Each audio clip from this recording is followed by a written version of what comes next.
அன்புள்ள சகோதர சகோதரிகளே, நான் கோடீஸ்வரன், என்னிடத்தில் நிறைய பொருளாதாரம் இருக்கிறது, நான் நிறைய படித்தவன், என்னுடைய குடும்பத்தில் ஆலிம்கள் இருக்கிறார்கள், என்னுடைய மகன் டாக்டர், என்னுடைய மகள் டாக்டர், என்னிடத்தில் நிறைய பொருளாதாரம் இருக்கிறது, எனக்கு சமூக செல்வாக்கு இருக்கிறது, எனக்கு எந்த சோதனையும் வந்துவிடக் கூடாது என்று நாம் நினைப்பது மிகப்பெரிய தவறாகும்.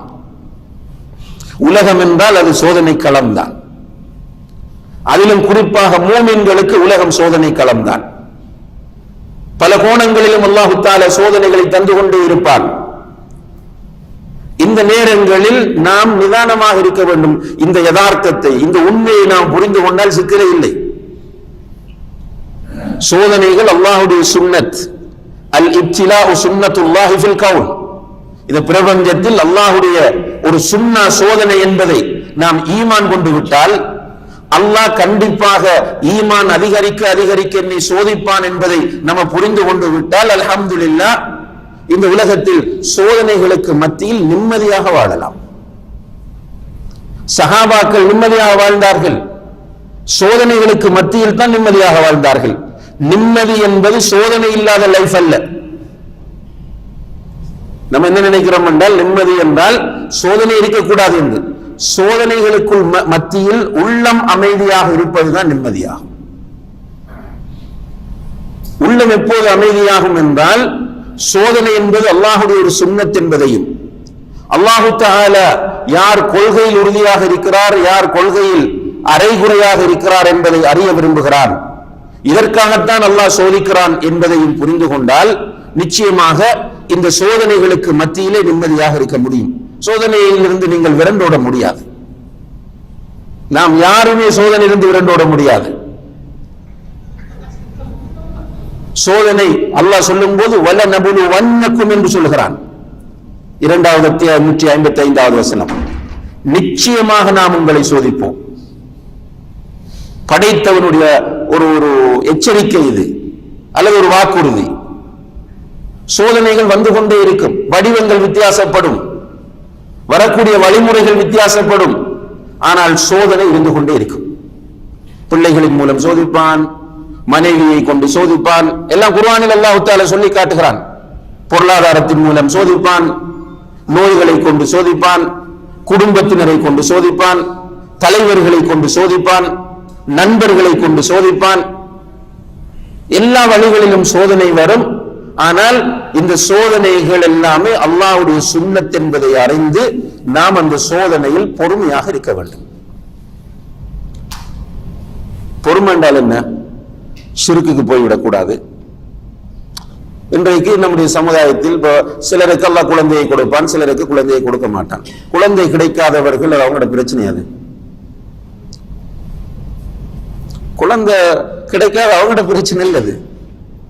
படைத்தவன் அப்படித்தான் படைத்திருக்கிறான். நம்முடைய சமுதாயம் தான் பிழையாக அணுகுகிறது. குழந்தை இல்லாதவனை விமர்சனம் செய்வதும் கேவலமாக பார்ப்பதும். உனக்கு குழந்தை கிடைத்தது என்பது உன்னுடைய திறமையா? இல்லை.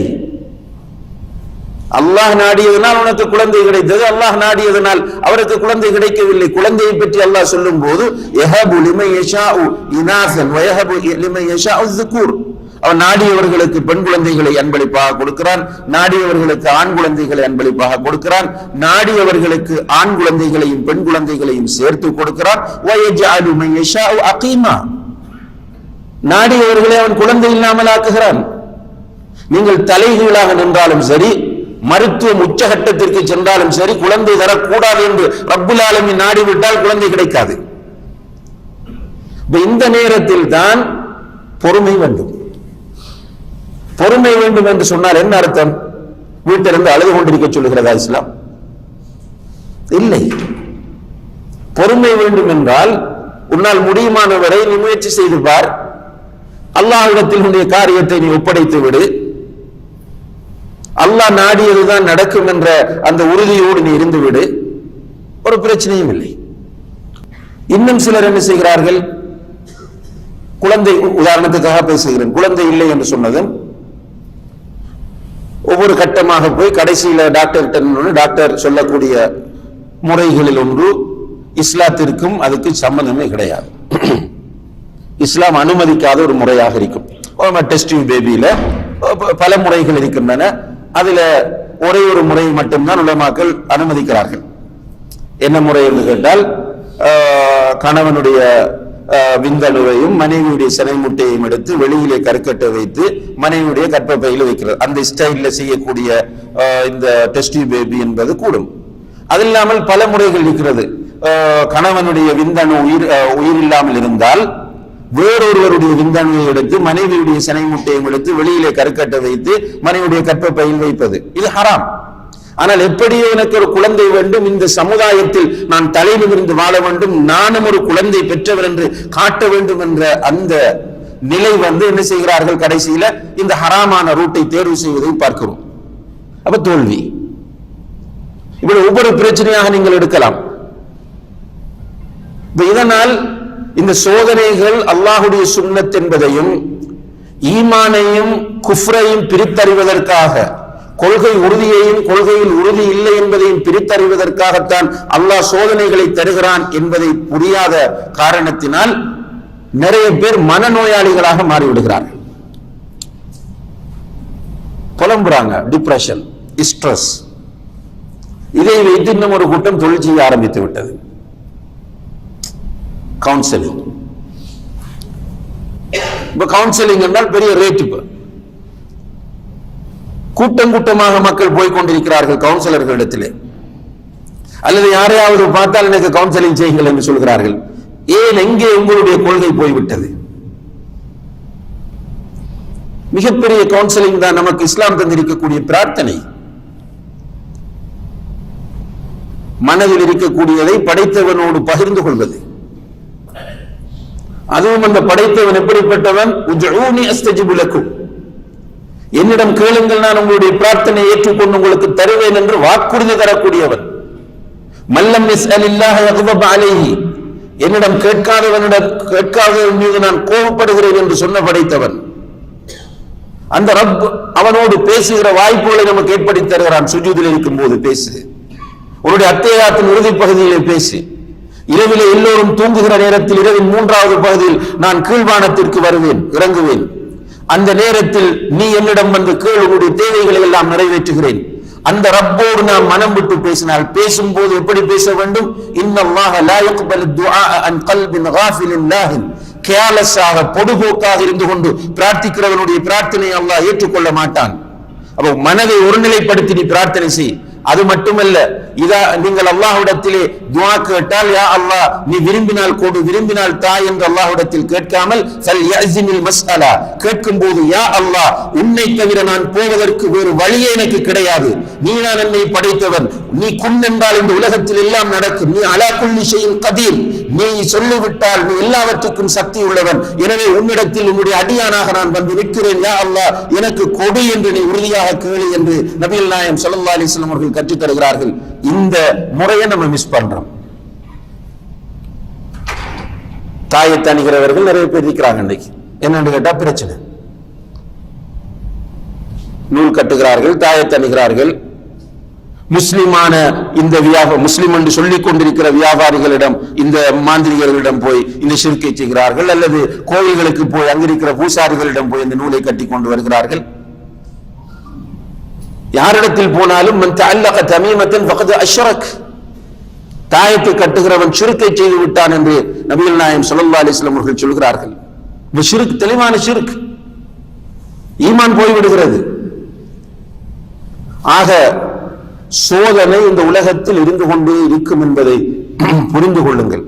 சோதனையில் பொறுமையாக இருந்தால் மறுமையில மகத்தான வெற்றி இருக்கிறது.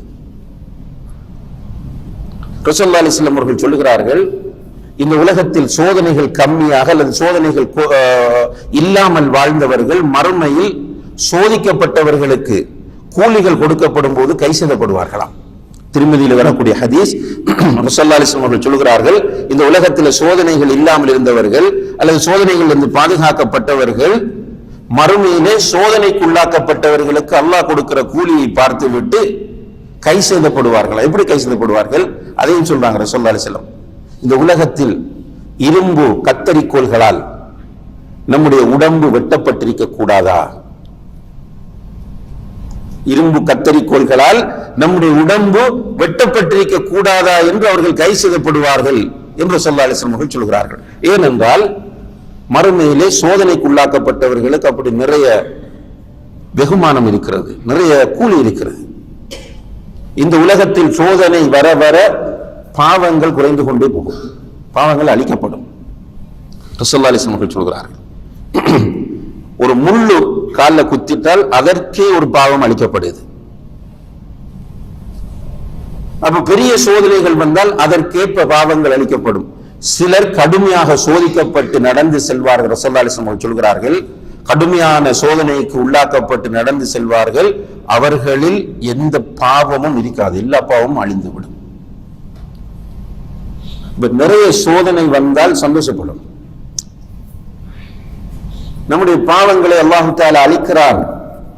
அதிலும் அன்புள்ள சகோதர சகோதரிகளே, அல்லாஹ் குர்ஆனில் சொல்லிவிட்டான், லா யுகல்லிஃபுல்லாஹு நஃப்ஸன் இல்லா உஸ்அஹா. ஒரு ஆத்மாவை அதன் சக்திக்கு மீறி அல்லாஹ் கஷ்டப்படுத்த மாட்டான். சோதனையை தந்தாலும் நம்முடைய சக்திக்கு மீறி சோதனை தர மாட்டான். பொறுத்து கொள்ளக்கூடிய அளவுக்கு தான் சோதனையை தருவான். நம்மளிடம் இருக்கிற அறியாமை தான் நம்ம அதை பெருசுபடுத்துறோம், அலட்டிக் கொள்கிறோம். அல்லாஹ் தஆலா சோதனைகளை தந்து பாவங்களை அளிக்கிறான், மறுமையில் மகத்தான கூலிகளை தருகிறான். உண்மையிலேயே நம்முடைய நம்பிக்கை என்ன? இந்த உலகம் அழிந்து விடக்கூடியது, இந்த உலகம் தற்காலிகமானது, இந்த உலகத்தில் எதுவுமே நிரந்தரம் கிடையாது.